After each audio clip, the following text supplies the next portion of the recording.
நமச்சிவாய வாழ்க, நாதன் தாழ் வாழ்க, இமை பொழுதும் என் நெஞ்சில் நீங்காதான் தாழ்வாழ்க.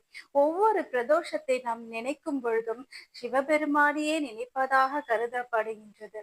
ஒவ்வொரு பிரதோஷ தினத்தன்றும் சிவ ஆலயங்களுக்கு அபிஷேகத்திற்காக நாம் வாங்கி கொடுக்கும் பால், தயிர், தேன், வில்வத்தூள், கதம்பத்தூள், அரிசி மாவு இவற்றை மட்டும் நாம் சிவ ஆலயங்களுக்கு அபிஷேகத்திற்காக சமர்ப்பிக்கவில்லை, நம்மையும் சேர்த்துத்தான் சிவபெருமானிடம் அர்ப்பணிக்கின்றோம்.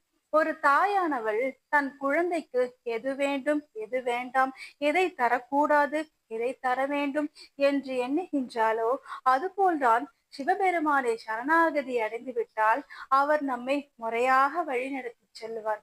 ஆகையால் வருகின்ற பிரதோஷ தினத்தன்று உங்களால் இயன்ற பொருட்களை சிவ ஆலயங்களுக்கு வாங்கி கொடுத்து சிவபெருமானின் பரிபூரண அருளை பெற்றிடுங்கள்.